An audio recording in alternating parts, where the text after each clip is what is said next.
Hello and welcome to the Following Truth Bible Study on YouTube. I'm your host LJ as always.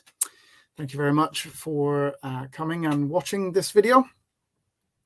This video is going to be basically looking at angels in the Bible and heavenly beings in the Bible. So I'm going to just be discussing and having a look at what the Bible states about them, and also what we find out in extra biblical literature, some of that, and also obviously if anybody would like to come in and discuss it, feel free to do so. You are more than welcome. I'll try to interact as much this video with the comments and anybody that would like to come in. In fact, what I will do is straight away I will post a link into the comment section where if you would like to come on, so I shall just put that straight into the comments. You are more than welcome to where do I find it? There we go.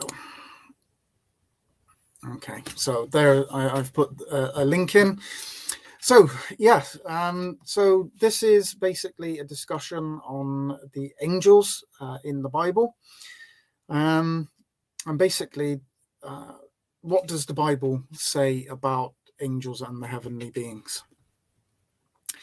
Again, thank you very much for being here. If you like my studies and you would like to follow along, you can do so. Just press the subscribe button, and it does help the channel out for the people subscribing. It does help. You can also go to my website where a lot of this information is going to be available on the website, www.followingtruth.com. So there's lots of writings on there. I am adding to it all the time, and I'm trying to add some of the writings regarding the angels as well. So yeah, let's basically get in. And this was basically a video that was asked for me to do. So it's not a subject that I've looked at massively in the past, but it is a subject that I've started to look into more and more.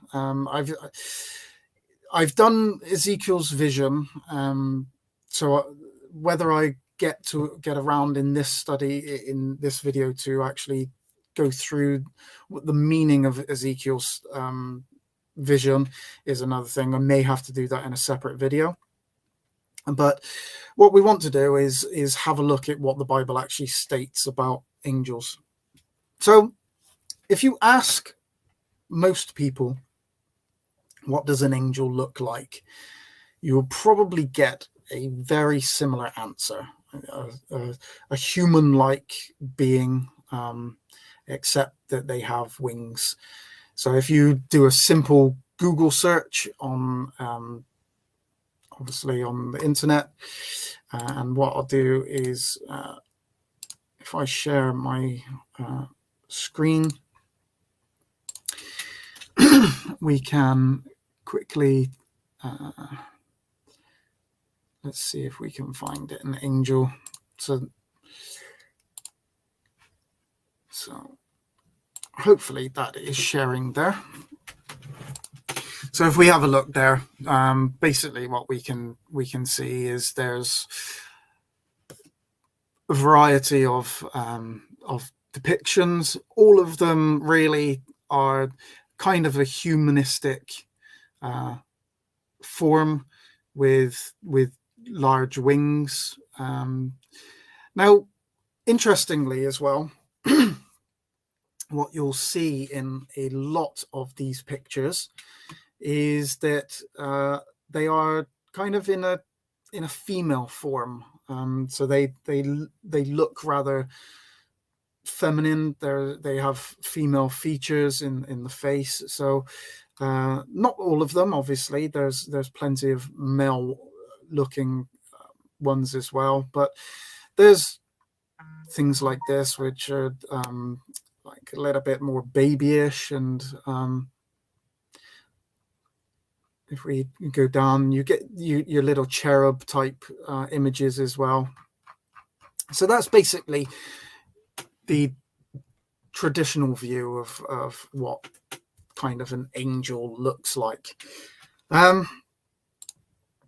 So before we get into really looking at what the Bible describes angels as, what we'll see is that, like much of the what is taught about the Bible, it's partially true. There's truths in it, but it's not entirely true. And I think people get confused with later depictions of what angels actually look like. But first we need to understand what an angel is. So the angel is just the English translation of the Hebrew malach, or the Greek angelos. And both of those words, malach and angelos, they refer to a role rather than like a nature. The role of a messenger. A malach or an angelos can be a heavenly being, or they can be human. The distinction is not made in the words malach or angelos. So we have human malachs, basically. So like the human prophet Haggai was described as malach Yahweh, the angel of the Lord, in direct translation, or messenger of the Lord, in the same way as the angel of the Lord in Exodus that leads the Israelites out of Egypt. That is a malach Yahweh. So the human prophet Haggai is also referred to as malach Yahweh. So malach is just, and so that's in Haggai 1:13. Then spoke Haggai, the Lord's messenger, in the Lord's message unto the people, saying, I am with you, saith the Lord. Also the priests are called malach Yahweh in Malachi 2:7. For the priest's lips should keep knowledge, and they should seek the law at his mouth, for he is the messenger of the Lord of hosts. So that's malach. It's basically the role of messenger. And we also see angelos in the Greek in the New Testament. John the Baptist is referred to as a messenger, the one that comes before in the wilderness, crying out in the wilderness to proclaim basically the coming of Jesus, in verses such as Mark 1:2, as it is written in the prophets, behold, I send my messenger, angelos, before thy face, which shall prepare thy way before thee. The usage of the English word angel rather than messenger is used to differentiate when that messenger is a human messenger and when one is a heavenly messenger. So the English angel just it is used to denote that we're referring to a heavenly messenger rather than a human messenger. And normally you will see that when angelos is referred to as the human messenger, it will be translated as messenger rather than angel. So angel basically is a messenger who is a heavenly messenger, and that's where we get angel, and that's why angel is used. So really, angel isn't what they are, it's the role that they play. So what is what are these heavenly beings? How many are there? Are they all angels, and there's just one type of heavenly being, or are there more? Well, in when we come to the Bible, and I'll get to that in a second, it's very different to what is proclaimed in extra biblical literature. So in the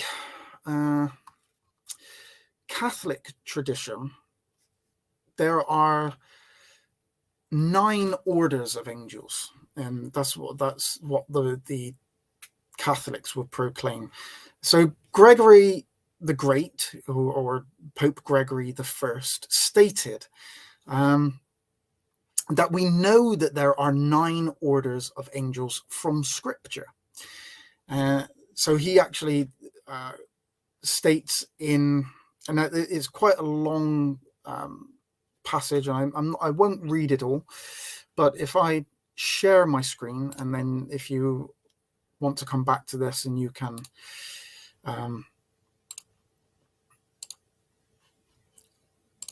if I can find it, right there. So you can come back and you can read this whole passage. I won't do it. So it comes from Homily 34 on the Gospels, and basically what Gregory states is that we said that there are 9 orders of angels.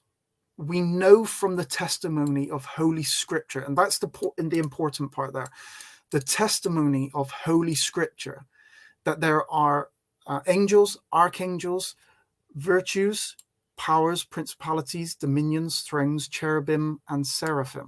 So Pope Gregory claimed that all of these, the angels, archangels, virtues, powers, principalities, dominions, thrones, are all orders of angels.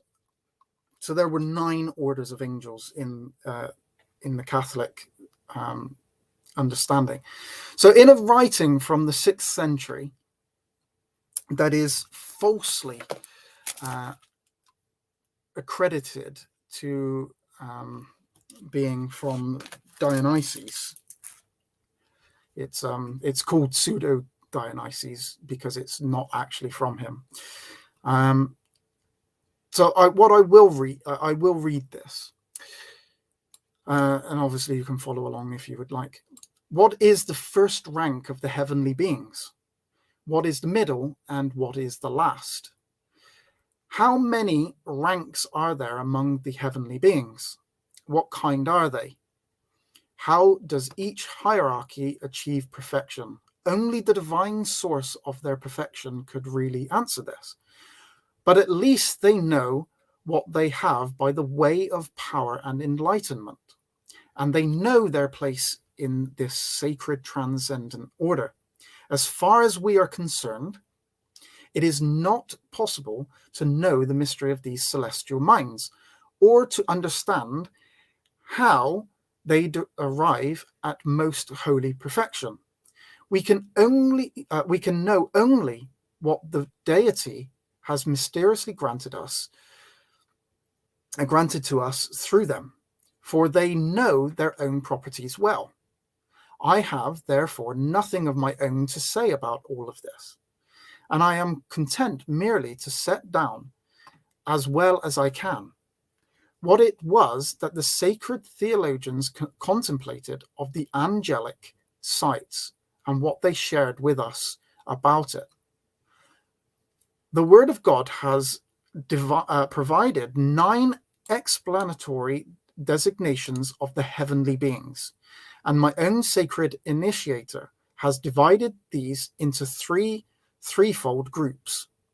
According to him, the first group is forever around God and is said to be permanently united with him, be ahead of any of the others with no intermediary. Here then are the most holy thrones, and the orders said to possess many eyes and many wings, called in Hebrew the Cherubim and Seraphim. Following the tradition of Scripture, he says that they are found immediately around God and in the proximity enjoyed by no other. This threefold group, says my famous teacher, forms a single hierarchy which is truly first and whose numbers are of equal status. No other is more like the divine or receives more directly the first enlightenments from the deity. The second group, he says, is made up of the authorities, dominions, and powers. And the third, at the end of the heavenly hierarchies, is the group of angels, archangels, and principalities. So in this writing, what is happening is that he's conflating and creating heavenly beings from the biblical text, but the Bible doesn't call these angels or heavenly beings, like the thrones, the dominions, and powers. These are not heavenly beings. This is basically completely misunderstanding those biblical texts, and creating heavenly beings. If we go to Rabbi Mayaman, he was a Sephardic Jewish philosopher who was born in Spain in the 12th century, and he is a very, very famous Jewish philosopher. Did many, many writings, and he states that there were actually 10 ranks of angels. And if I again share my screen, basically what we have, if I bring that down, and then we can see the 10 ranks of angels here. So these are the angel class, and then where basically you can see now the Ishim. These are basically the angels that he says that he refers to as being the angels that come and talk to men. Ish being the Hebrew for man, and the Ishim are the ones that come and speak directly to men. But we have cherubim, the Bene Elohim, the Elohim, Malachim, Seraphim, all the way, Ophanim, all the way up. And so basically, there are 10 angelic classes in this particular Jewish understanding. But what does the Bible actually say? Well, the Bible itself doesn't outline 9 classes of angels. In fact, it doesn't lay out any class of heavenly beings at all. Now, when it comes to the angelic beings who we call what we would understand as being angels. So we're going to specifically, when I'm referring to angels from now on, what I'm going to be referring to are the heavenly beings that are depicted within the Bible text. Now, these specific ones are often depicted as being in male form. Never, unlike those pictures that we saw earlier on, never are these angelic beings, the angels, depicted in female form. We do not see any female form in the Bible, any depiction of that. They are always in male form. So first off, what the Bible states is that they appear as men, never as female. So anything that's having female form when referring to an angel would be simply unbiblical, and this is a later adaptation and later depictions of angels. So what we see, so in Genesis 19, when the angels, in Genesis 18 and 19, when the men come to meet Abraham, they are described as being men, but in chapter 18, but then in chapter 19, two of those men leave Abraham and they go to Sodom, and they are met by Lot. And so what we have then is Genesis 19. And there came two angels to Sodom at even, and Lot sat in the gate of Sodom. And Lot, seeing them, rose up to meet them, and he bowed with his face toward the ground. And he said, "Behold now, my lords, turn in, I pray you, into your servant's house, and tarry all night, and wash your feet, and ye shall rise up early, and go on your ways." And they said, "Nay, but we will abide in the street all night." And he pressed upon them greatly, and they turned in unto him, and entered into his house. And he made them a feast, and did bake unleavened bread, and they did eat. But before they lay down, the men of the city, even the men of Sodom, compassed the house round, both old and young, and all the people from every quarter. And they called unto Lot, and said unto him, "Where are the men which came into thee this night? Bring them out unto us, that we may know them." But we've already established earlier on in verse 1 that these are angels. But then in verse 5, they are now called men. So the people of Sodom, who were not aware that these two were angels, actually understood them to be men. So clearly they were in male form. In Judges 13, when Samson's father, before Samson was born, when the angel comes to Manoah and his wife to tell them that they're basically that she will conceive and she will have a son, and obviously this is the very famous biblical character Samson. Manoah didn't know that this was an angel of the Lord until he offered an offering, and that was consumed in fire, and then he knew that it was the angel of the Lord. So this was a man up until that point. Obviously, we have Jacob wrestling with a man in Genesis 32. But then in Genesis, but later on, we know that that it was an angel that prevailed. But we also are told that this is God. So this is the angel who is representing God, but is also described as being a man. So normally, when angels are in form, in a visible form, that they are often depicted as being in a male form. Now, we also see that angels are depicted as wearing clothes, that they're wearing their robes.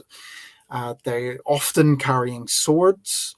And in certain passages, they're actually riding on horses. So it would seem that they can do things that men do when they're in male form.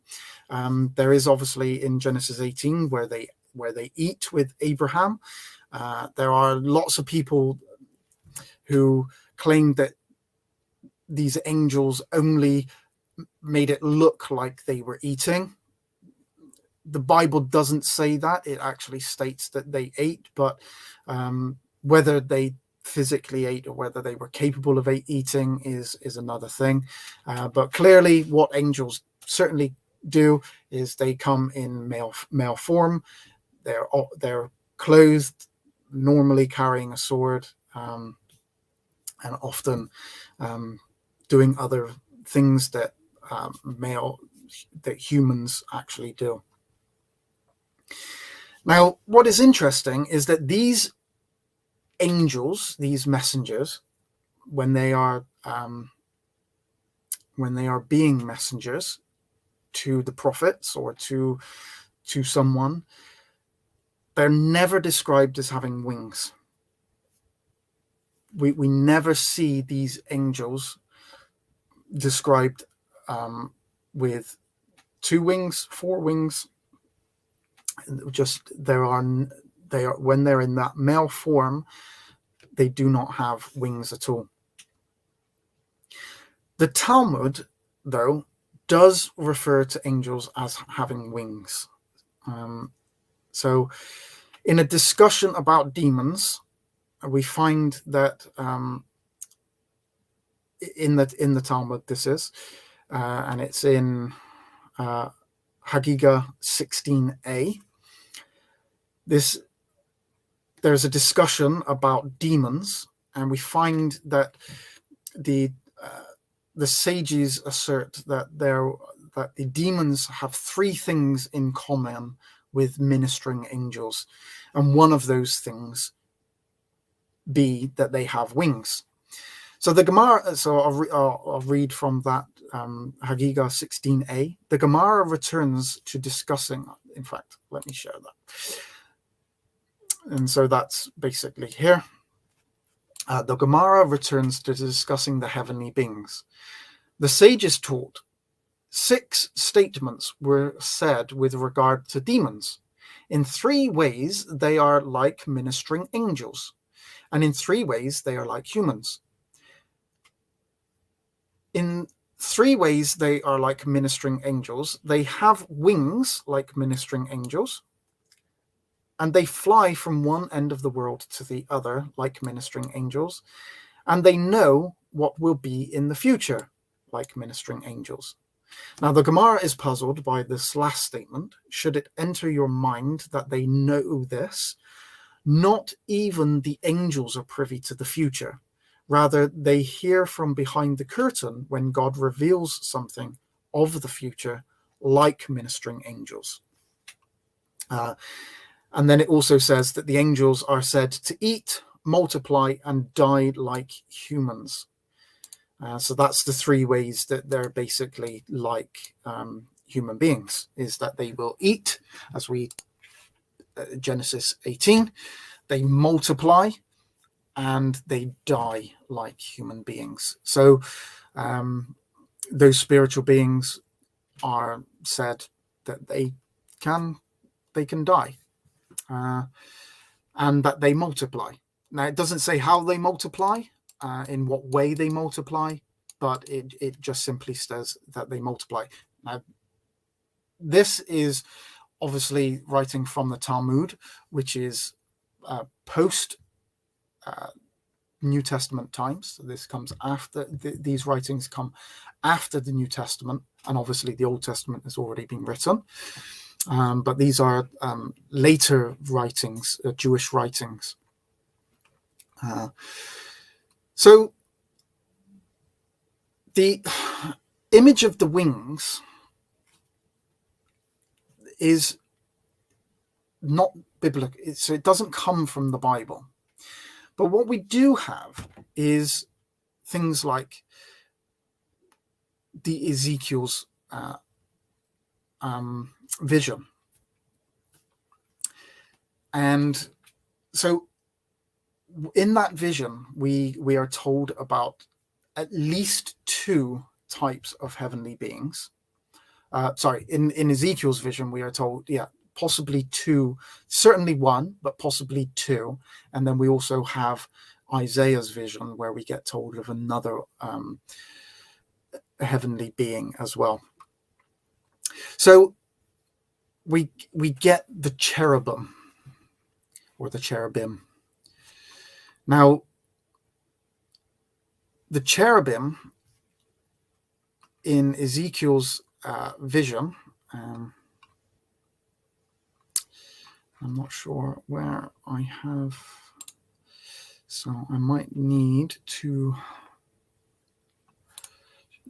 what I do is stop that screen, share my screen again, and we're going to have a look at Ezekiel's vision.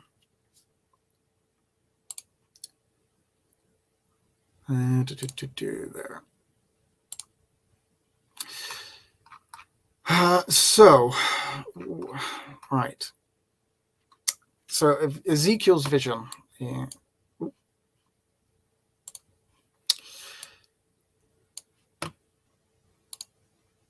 So this comes in Ezekiel 1:4. And I looked, and behold, a whirlwind came out of the north, a great cloud, and a fire enfolding itself, and brightness was about it. And out of the midst thereof, as the color of amber, out of the midst of the fire, also out of the midst thereof came the likeness of 4 living creatures. And this was their appearance. So this is his vision, and he sees the likeness of 4 living creatures. And this was their appearance. They had the likeness of a man, and every one had 4 faces, and every one had 4 wings. And their feet were straight feet, and the sole of their feet was like the sole of a calf's foot, and they sparkled like the color of burnished brass. And they had hands of a man under their wings on their 4 sides, and they 4 had their faces and their wings. Their wings were joined one to another. They turned not when they went. They went every one straight forward. As for the likeness of their faces, they 4 had the face of a man. So one of the faces of these 4 faces was a man. One was the face of a lion on the right side, and they had the face of an ox on the left side, and they had a face of an eagle as well. So the 4 faces, one the face of a man, one the face of an ox, one the face of an eagle, and one the face of a lion. And their wings were stretched upward. 2 wings of every one were joined one to another, and 2 covered their bodies. And they went every one straight forward. So this is basically what they're doing, as well as the visage of them, what they look like. He's also describing what they're actually doing. As for the likeness of the living creatures, their appearance was like burning coals of fire, and like the appearance of lamps. And it went up and down among the living creatures, and the fire was bright, and out of the fire went forth lightning. And the living creatures ran and returned as the appearance of a flash of lightning. So while they have these 4 wings, they also have these 4 faces, but their appearance is of the form of a man, but it's kind of like a man on fire type thing. They have these brightness and fires that are coming from them. Very different than the normal image of an angel. And so this certainly isn't an image. This is just an image I found online, and if I can, yeah. So this is probably, I know the picture's not very good there. You can't really see it too well, but it's more going to be this type of image. Now, I wouldn't say that this is exact, or that this is a perfect representation, but it's kind of the best picture that I could find. But it definitely has a kind of more image of what that biblical description, basically, of what the Bible is actually describing as a cherubim. Now, obviously, if I can, all right, I need to go back into there. So yeah, we also see, so these cherubim, so the Bible is describing, or Ezekiel is describing these cherubim. Now, these cherubim are certainly not like the little bow and arrow cherub that you see from the Valentine's Day thing with that little bow and arrow. That cherub, certainly nothing like that at all. Now, the cherub, or the cherubim, cherub singular, we also see them in Exodus. So they were built to go over the mercy seat, the Ark of the Covenant, if you're familiar with that, in Exodus 25. And thou shalt make a mercy seat of pure gold. 2 cubits and a half shall be the length thereof, and 1.5 cubits breadth thereof. And thou shalt make 2 cherubims of gold, of beaten work shalt thou make them in the 2 ends of the mercy seat. And make 1 cherub on one end, and the other cherub on the other end. Even of the mercy seat shall ye make the cherubims on the 2 ends thereof. And the cherubims shall stretch forth their wings on high, covering the mercy seat with their wings, and their faces shall look one to another. Toward the mercy seat shall the faces of the cherubims be.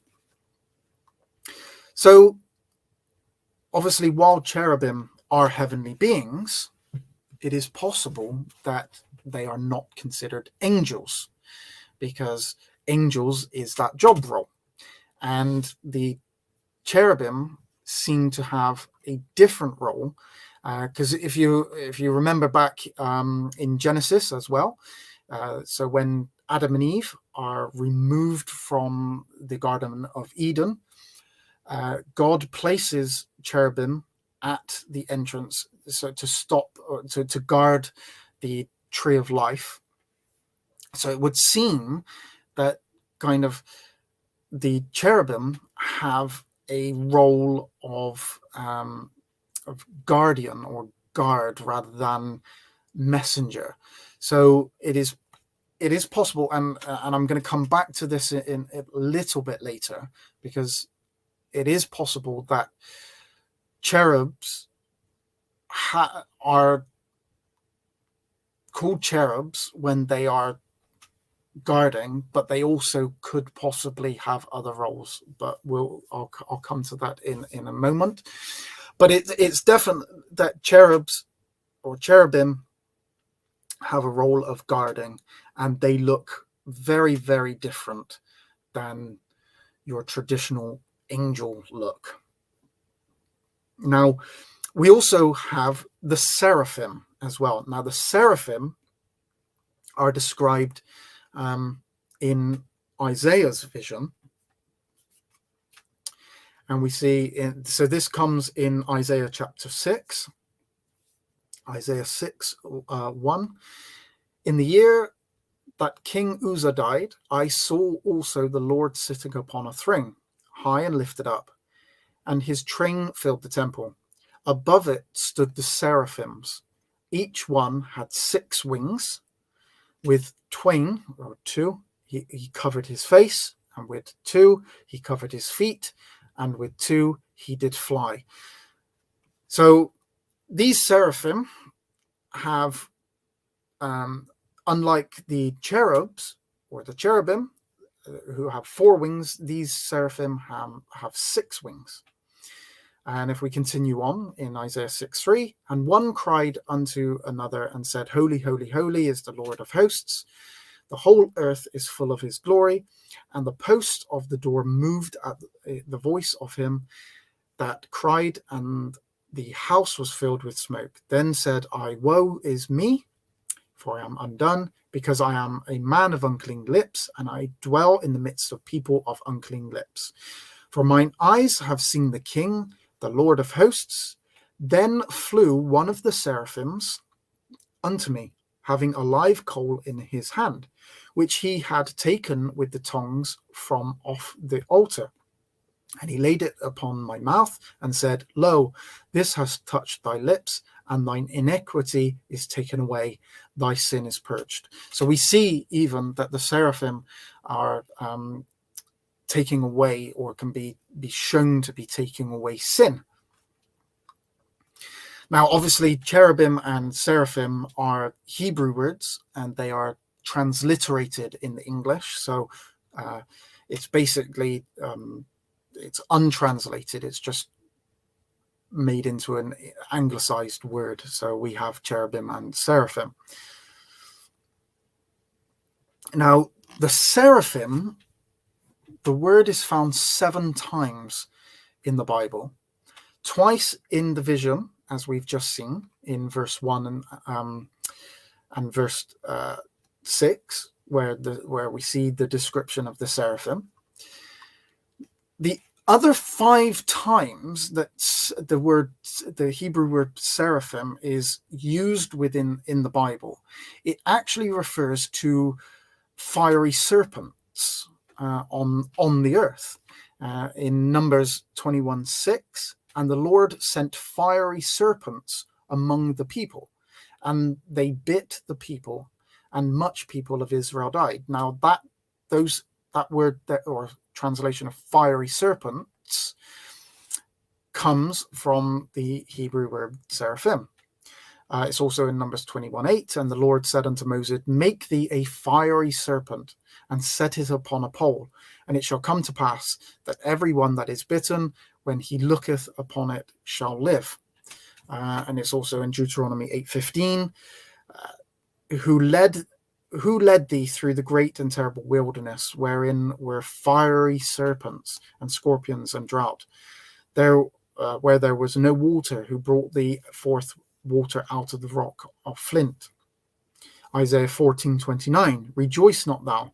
So Isaiah is using it in 2 different aspects here as well. So he's referring to the seraphim, the heavenly beings, but he also refers to it as being fiery serpents. Rejoice not thou, whole Palestina, because the rod of him that smote thee is broken. For out of the serpent's root shall come forth a cockatrice, and his fruit shall be a fiery flying serpent. And also in Isaiah 36, the burden of the beasts of the south, into the land of trouble and anguish, from whence came the young and an old lion, the viper, and fiery flying serpent. They will carry their riches upon the shoulders of young asses, and their treasures upon the bunches of camels, to a people that shall not profit them. So we see that the Bible describes angels as in messengers, and refers to them being kind of male form. We do see angels in other form as well, so like in a fire form. So the angel of the Lord talked to Moses out of the burning bush. The angel of the Lord went before the Israelites in the wilderness, in the flame, in the pillar of fire by day, and by night, and the cloud by day.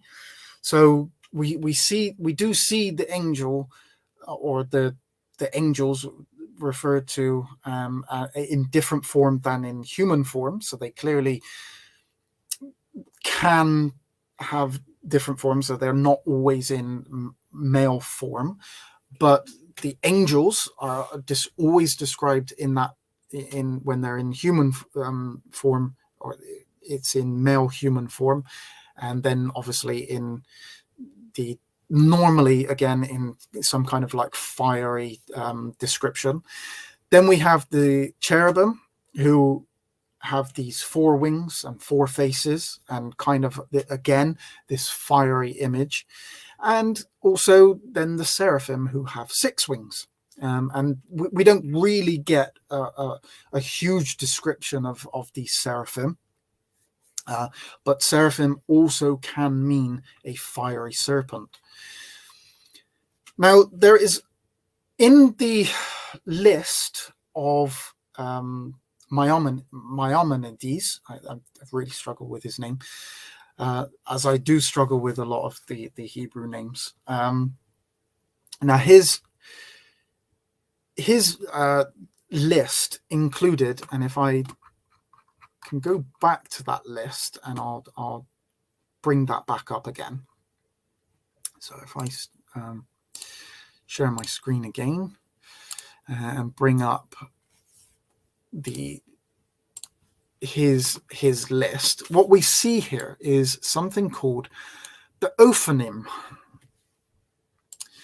Now, the Ophanim are basically, and I'm not 100% positive on whether these Ophanim are heavenly beings or what they really are.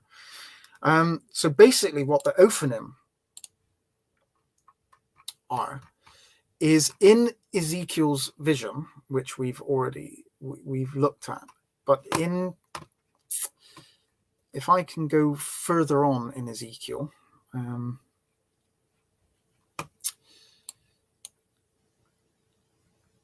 I need to find that.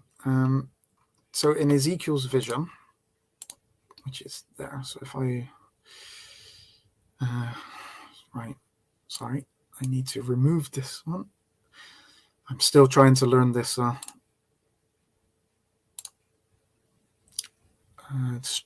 StreamYard. I'm sure there must be a better way of changing in between, but I haven't figured it out yet. So I have to keep closing down screens and reopening them back up, and it takes me a while to do. So I do apologize about that.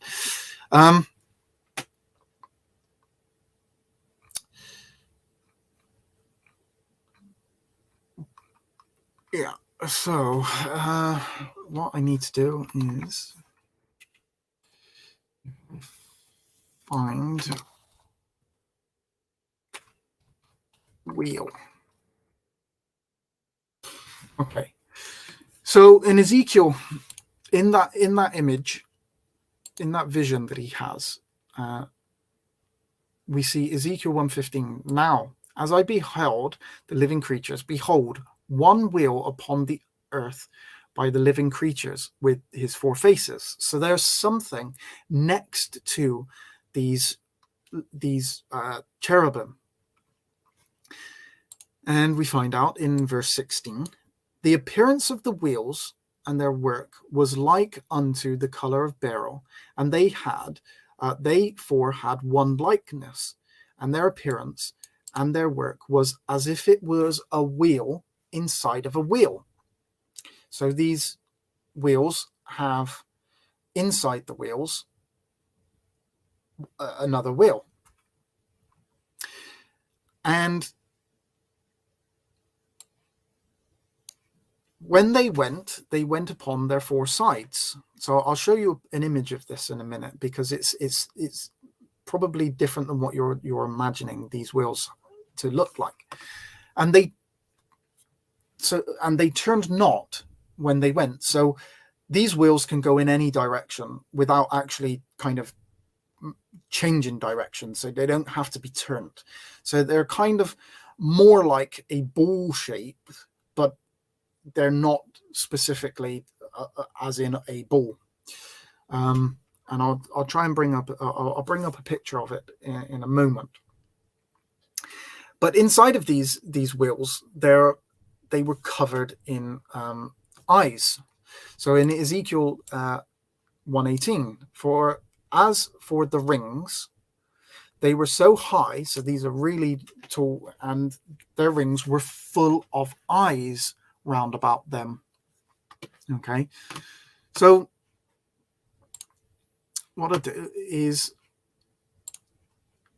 so what we have is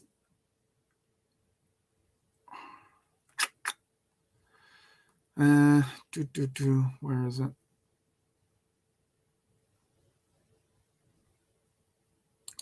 No, that's not it.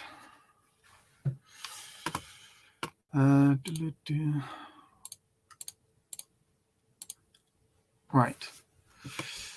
Okay, so it's that one there. So that is called Sacred.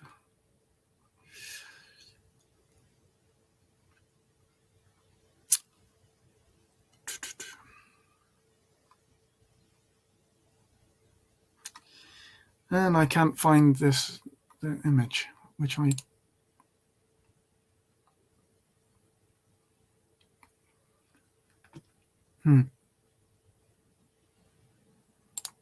Right, okay. So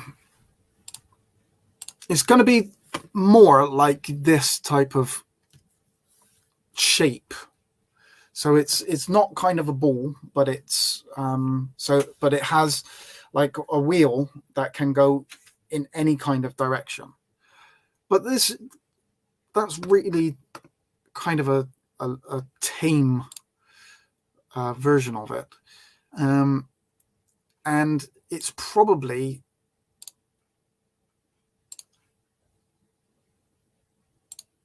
a little bit more kind of like that, I would suggest, without that great big eye right in the middle. But it's not really kind of a pleasant image. I don't think that's he describes the height as being dreadful, but it's possible that the image of these wheels are really quite dreadful and not very pleasant to look at. So it's kind of that kind of image that these wheels have. Now, the thing is that the Hebrew word for wheel is Ophanim, or for wheels is Ophanim, and that's where these creatures. So this is where the Ophanim has come from. That in that list of heavenly beings. So Ophan being the singular, basically, these heavenly these beings. So it just means wheel. So in Exodus 14:25, and took off their chariot wheels, that they drave them heavily, so that the Egyptians said, "Let us flee from the face of Israel, for the Lord fighteth for them against the Egyptians." So the Hebrew word, again, just like I suppose with seraphim, it has another meaning, but then they also have this separate meaning that can refer to a heavenly being. Now, it doesn't really state that these beings are alive, but I suppose the fact that they're moving and that they have these eyes and the depiction of them, it is very possible that, and that's why I said that that Ezekiel definitely has one type of heavenly being the cherubim, but possibly the second being the Ophanim, which are these wheels, is part of the vision of Ezekiel. So the Bible kind of really describes the cherubim with a bit of detail. Then we have the seraphim, and then we have the Ophanim.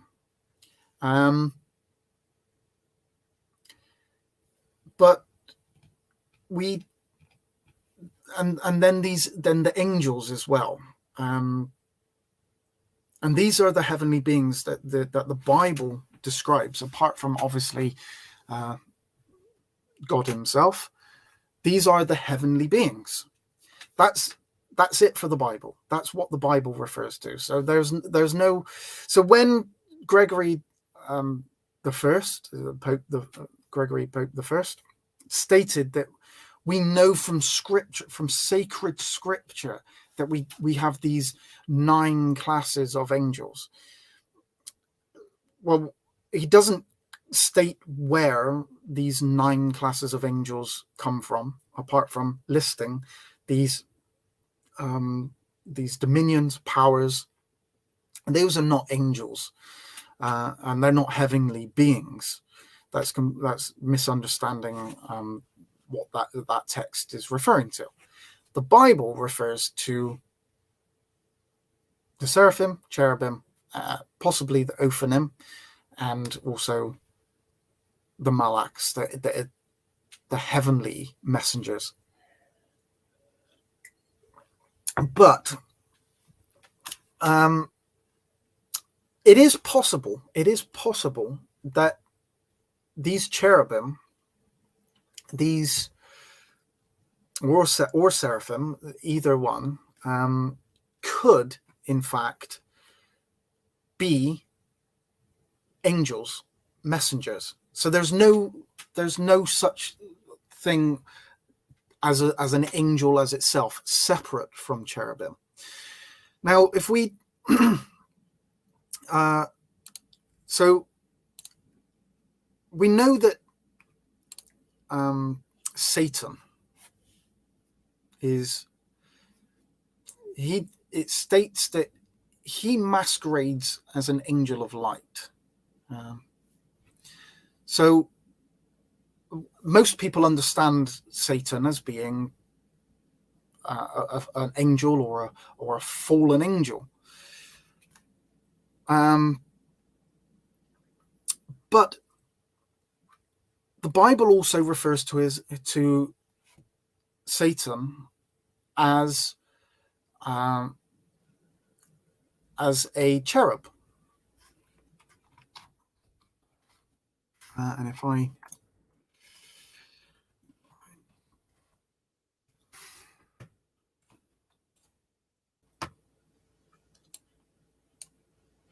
where do I? I've just pressed the wrong button again. Control. I want to find cherub.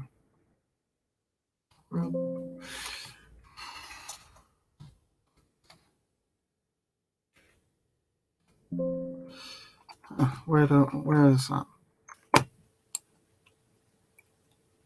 No, I've got the wrong one.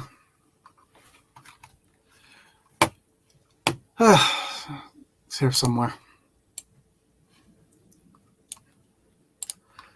Where does it state? Isaiah 4. Yeah, there it is. Sorry. Isaiah.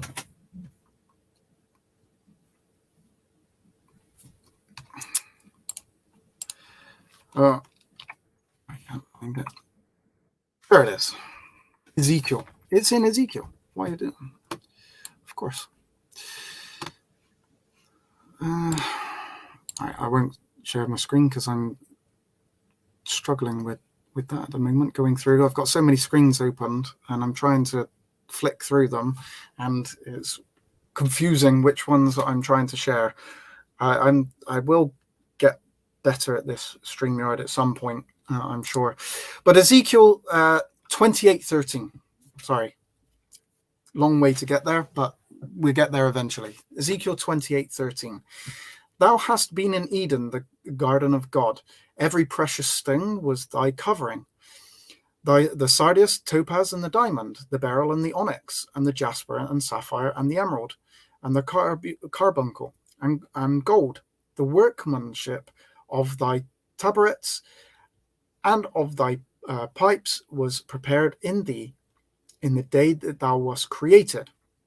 Thou art the anointed cherub that covereth. and I have set thee so. Thou wast upon the holy mount of God. Thou hast walked up and down in the midst of the stones of fire. So here we see that the angel, Satan, Lucifer, whatever you want to call him, he is referred to as a cherub. And obviously we know that he is also described as masquerading as an angel of light. So it is possible that cherubs are called cherubim when they are in the form that they're guarding, but then they are the ones that become angels, as in the messengers, and they are then referred to as angels when they are in their role of messaging. And now I'm not sure whether I would wholeheartedly say that as a fact, but it is possible that that these heavenly beings have different roles, and that when they're in their different role, they are referred to slightly different. It is possible. I wouldn't say 100%. And then, if that is it would be true, then obviously angels would kind of have wings, but not when they're in their human form, only when they're in their non-human form. But then they might not be considered angels when they're not ministering, when they're not doing, if that makes sense. So so probably either way, angels they don't have wings, but it could possibly be that there are messengers, heavenly messengers, cherubim, seraphim, and Ophanim. But it also could possibly be that those heavenly messengers are one of those other Ophanim, cherubim, or seraphim, and that there would then only be three different types of heavenly being, apart from obviously God. So yeah, that's basically the descriptions of angels. So I'm not sure if anybody has any questions regarding that, or anybody would like to come in and talk about that. Obviously, I haven't really got into Metatron, but that could possibly be a whole discussion on its own. But if you want to discuss Metatron is he sounds basically like a transformer, but I would rather think that the transformers are kind of made to sound like Metatron. I always think of Megatron whenever I hear Metatron, the evil transformer, the evil Decepticon. So you have Megatron and Metatron. But Metatron is basically the angel who is meant to be the top angel. So also, yeah, we haven't really discussed. So in the biblical texts, we only have two angels who are named. So we have Michael and Gabriel. Those are the only two angels that are specifically named within the biblical text. Once we get into extra biblical writings, we get into other Jewish writings and non-Jewish writings, we find that angels start getting names. The thing is what we have is with things like the Book of Enoch, the first book of Enoch, but there are actually 3 books of Enoch. Enoch 1, this one is Enoch 1. There's also Enoch 2 and 3 Enoch, and as you, none of them are obviously written by Enoch. They're all pseudo, and then none of them are written by the same person. As you get later on into past the biblical times, so we start getting embellishments of writings, the biblical writings, and we get people writing into the scripture things that they deem to be missing from the scripture, and that's where you get your Book of Enoch. You get your Talmudic writings and stuff, and it becomes the Zohar and these types of writings. Basically, there are embellishments of where somebody thinks that there is something missing from the text. So 1 Enoch basically is an embellishment of Genesis 6, where you get the sons of God who mate with the daughters of men, and there's not really much description there. And so 1 Enoch basically adds its own interpretation and creates this myth, this story that basically expounds upon Genesis 6, 2 and 4, basically. And that's what 1 Enoch does. Now, in the Talmudic writings, you get embellishments of Metatron, and in Enoch 3. So in Enoch 3, basically in Enoch 3, this is where Metatron becomes, he was the human Enoch. And so in Genesis, we don't get a huge amount about the human Enoch, but we do get the in the biblical text that Enoch was taken by God in a whirlwind, and he was not, and he wasn't found.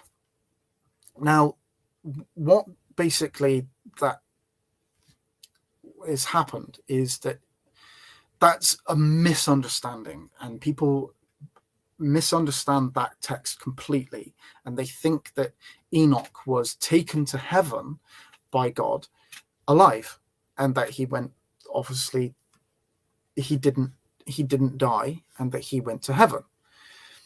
And Enoch 3 is an embellishment of basically Enoch, the book of Enoch.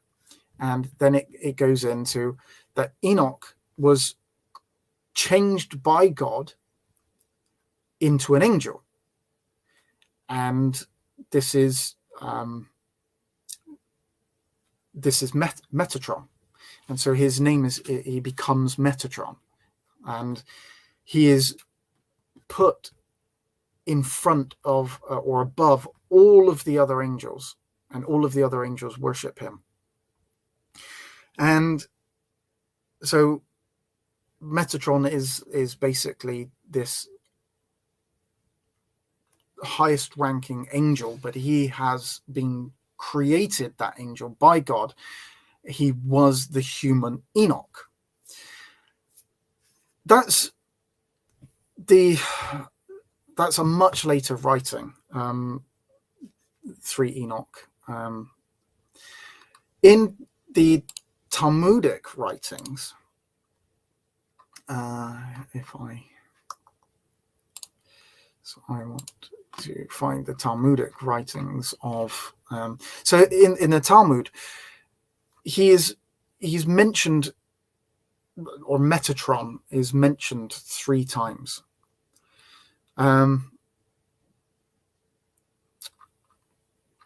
If I find that. Okay, before I get to that, so when it comes to angels, there are the Midrash actually claims that I'm just searching for the Metatron in the Talmud. I'll find that in a second. But in the Midrash, it states about angels that God creates a legion of angels every day.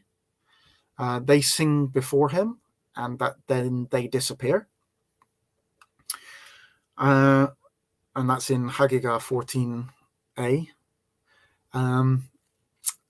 The Midrash also offers 2 different creation days for the angels as well. So Rabbi Yochanan has the angels being created on the 2nd day, and Rabbi Hanina has them being created on the 5th day. And they basically have a conversation, and then they agree that the angels were definitely not created on the 1st day, because that could mean that. So the argument is that they couldn't have been made on the 1st day, so nobody could say that basically that Michael, for instance, was the one who stretched out the sky, and that Gabriel, it wasn't Gabriel or Michael that did that. It was God alone who did the stretching out of the heavens, and that's in Bereshit Rabbah 1:3. The Talmud also states that angels don't understand Aramaic. Rabbi Yochanan taught that a person cannot pray in Aramaic, as the angels do not understand Aramaic, in Sotah 33a. But that Gabriel, the angel Gabriel, does know Aramaic. And this was basically an argument of trying to stop people from speaking Aramaic, because it was understood that if Aramaic was allowed in heaven, then it would mean that Aramaic would take over Hebrew as their language on earth.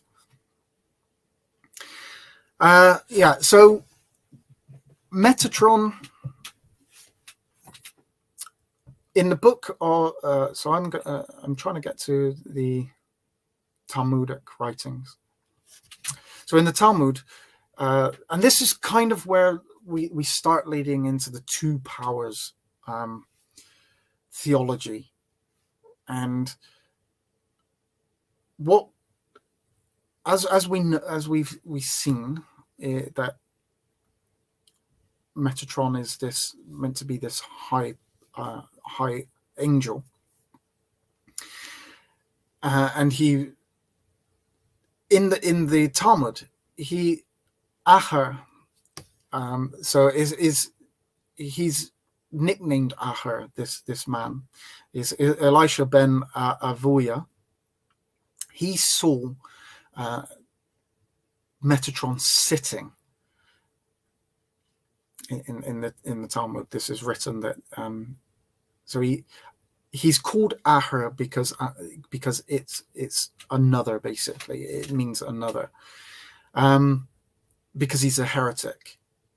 Because what happened is that he saw the angel Metatron, who was granted permission to sit in the presence of God, and Metatron wrote. He was basically a scribe in heaven,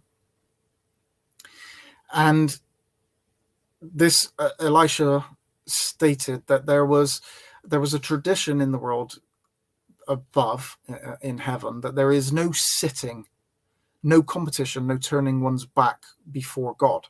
All face the divine presence. You have to, so there is no. You can't sit in front of God. But he, in his vision, he saw Metatron sitting in the presence of God, and so what he presumed was that there must be 2 divine powers in heaven, obviously God and Metatron. And so he presumed that there were two powers, and this is the two power heresy is a completely heretical belief that was part of Judaism at a time. But the argument was that basically Metatron was given permission to do that. But what we see is that Metatron was a scribe, and in Enoch 3, this is the role of Enoch, and basically, so there's the amalgamation of the two, basically. But in the Apocalypse of Abraham, now this is only a small little book. This type of information, all of this is it's not Metatron, and it's not Enoch. It's an angel called Jael or Jol, and all of the same kind of information is bestowed upon him. And basically all of these writings, they're just people's expansion of trying to understand different things within the biblical texts, and they've just created their own understandings and their beliefs. So Metatron is also linked with the angel of his presence in Enoch 3. So this angel of his presence, which is the angel of the Lord, which many obviously claim is Jesus in the before he is incarnate as Jesus. So the angel of the Lord, who is Jesus, is the angel of his presence. But in 3 Enoch, this is Metatron. And we see that forthwith the Holy One, blessed be he, sent to me Metatron, his servant, the angel, the prince of the presence. And he, spreading his wings with great joy, came to me so as to save me. Metatron is also stated to have 70 names. In that hour, I asked Metatron, the angel, the prince of the presence, what is thy name? And he answered me, I have 70 names corresponding to the 70 tongues of the world, and all of them are based upon the name Metatron, angel of the presence, but my king calls me youth. Now, Metatron in this book is called youth because he is the youngest of all the angels, because obviously he was created after all of the angels have been created, and he is Enoch, and then transformed into Metatron. So he is then called youth.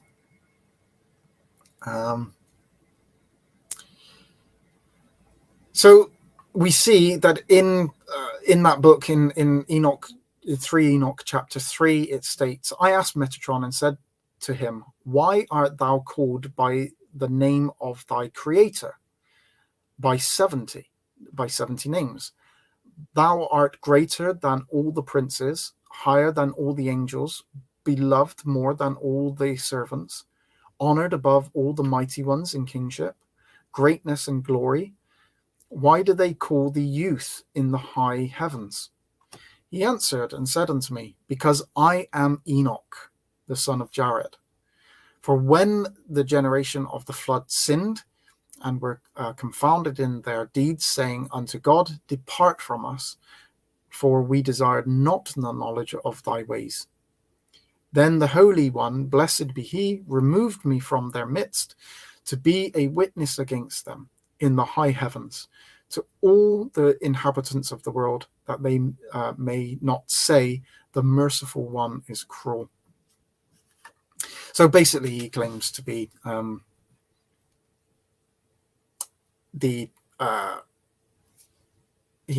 Enoch. Are heavenly angels spiritual beings in your view?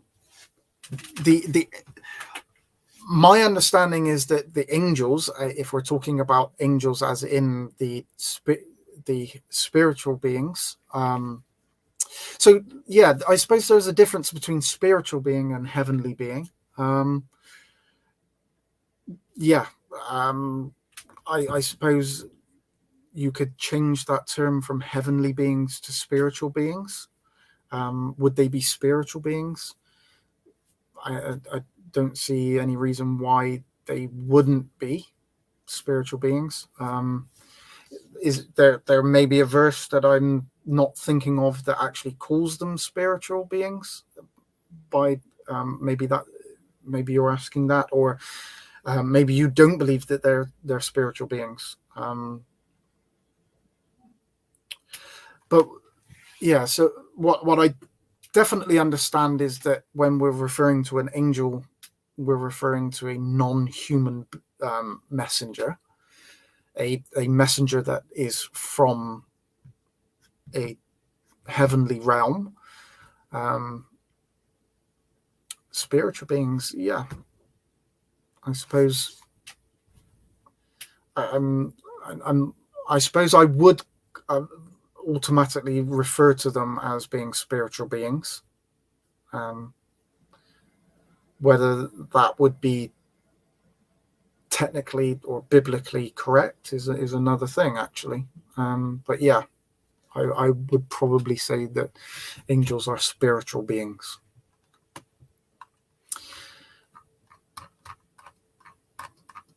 Yeah, so that's basically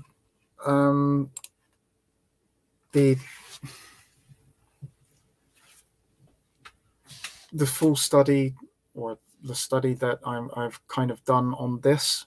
I am still working on angels. It is a work in progress. Angels, Elohim, Psalm 8:5. If I can bring that up.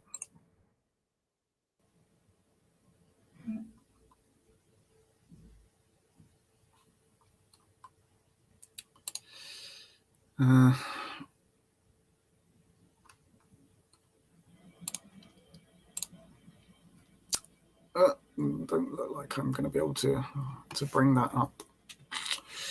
Yeah.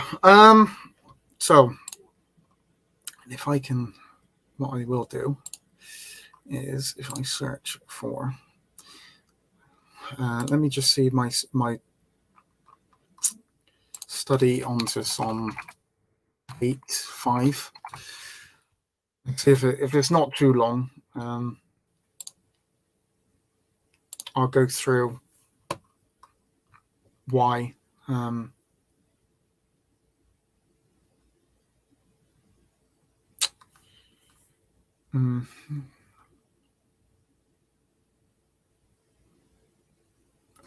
Yeah.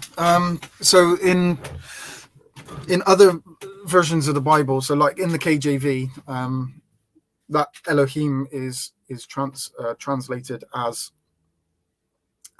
angels. In others, it's so like the ERV and the ESV. So the ESV says, "Yet you have made him a little lower than the heavenly beings." So it doesn't actually use the terminology angel. And in the ERV, "For thou hast made him a little, but a little lower than God, and crowned him with glory and honor." So that's a kind of strange reading. So it's obviously taken Elohim as meaning God.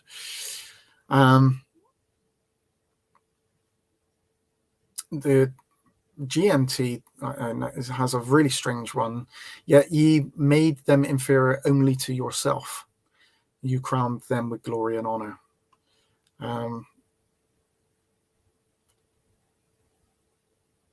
Now, I know that you are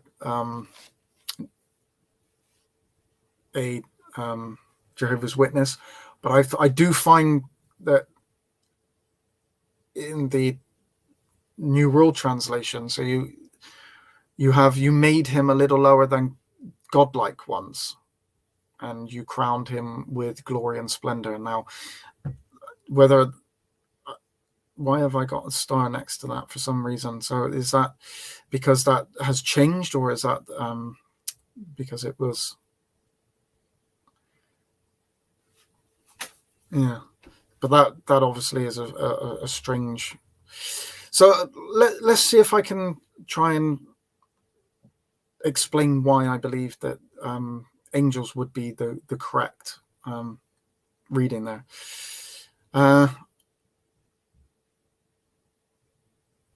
This study might be a little bit too long, actually. I have got a study, and what I'll do is post that into the why I believe that angels is the correct translation of Elohim in that verse.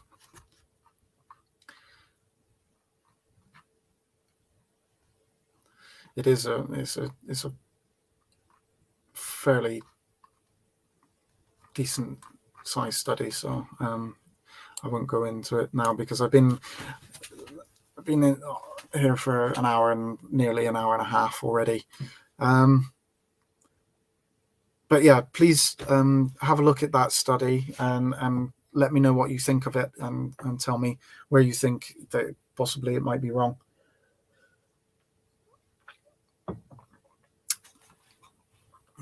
But now I don't know if John is here. John was the one who asked me to do. John Burney was the one who asked me to do this study into basically what the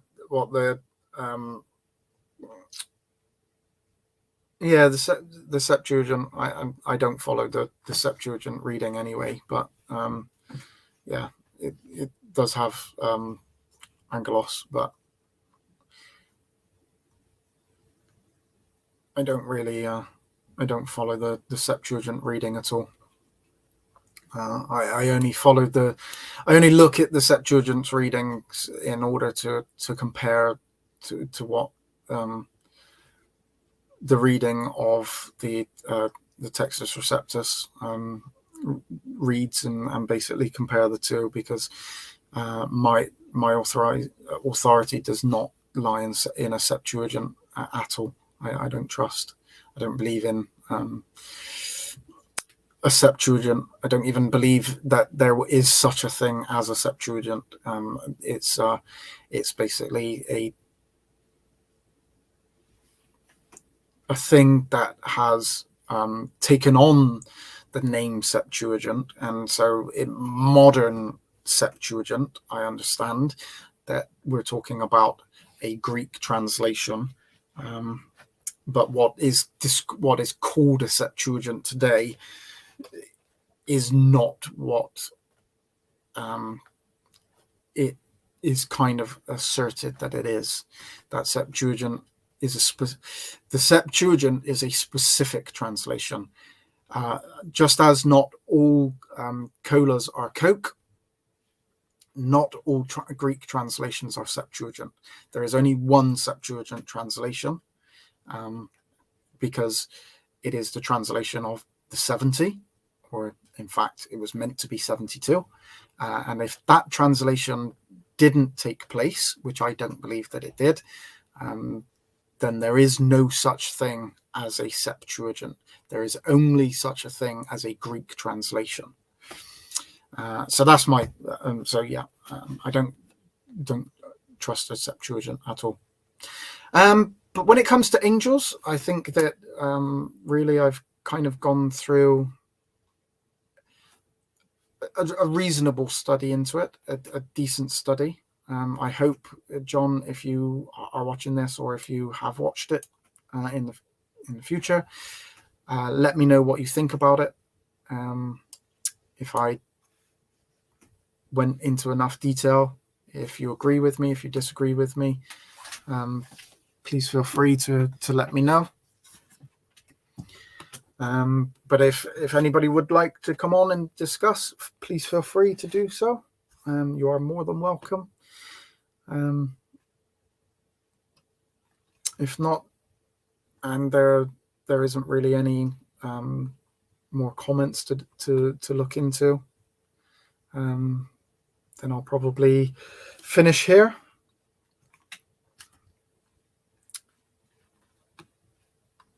But, yeah. So, like I said, I will go into doing I'll go back to doing the study on the textual criticism side after this, and I do need to do the video on why I don't believe in a Septuagint, and explain what I mean by that in more detail, because I understand that many people will not really get what I mean and why I don't believe in it, and it's just something that kind of today we just accept as being a fact, but I don't think that if we go back into history and we look at the evidence for it, I don't think that it can be argued that there was such a thing. Yeah, I know. I started late tonight. Thank you for being here and watching. I did start late tonight. The problem is it being in the UK, and most of the people that actually watch these videos, my videos, are actually in the States, and so they normally watch the videos back once they've been done, and not live, because the time difference is just, it doesn't really work. So I tried to come on a bit later tonight in order to try and align, but it's not going to, unless I kind of do 2 o'clock in the morning in England. I'm not really going to align with the States, so it's really difficult. And I do understand that where you are, you're an hour in front. I think even more so. It's like 1 o'clock in the morning for you. So yeah, I do understand. Thank you for being here and watching. Do appreciate it. It does mean a lot. But yeah, have a read through of that study of Psalm 8:5, and just let me know what you think of it. It probably isn't as long a study as what, if I would have got into it maybe half an hour ago, I probably would have gone through this study, but it's probably long enough that I don't want to start that right now, as I'm basically coming to the end of this one, and I'm, again, as I always do, rambling on just to see if anybody would like, if there's anything more. If not, I will call it a day. And I will say again, thank you very much to everybody that has watched, has followed along. If you have any comments to make and you would like to contact me, you can do so through my website, www.followingtruth.com. Oh yeah, John is here. Thank you for watching. You say you enjoyed it. Was it kind of what you wanted me to go through? Did I miss anything? Was there anything that you kind of disagreed with, that you agreed with, or was it completely different than what you kind of had in mind? I am interested to obviously know. what you thought. You can, like I say, you can do so. You can contact me through the website www.followingtruth.com. There's a link to my email there. I do check it every now and again, not all the time, but you can contact me there. I think you will be able to leave comments underneath this video on the YouTube afterwards. So if you want to, you can do so there.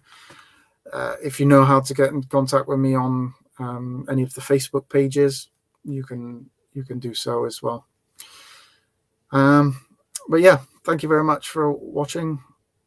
It is appreciated, and I will see you on the next video.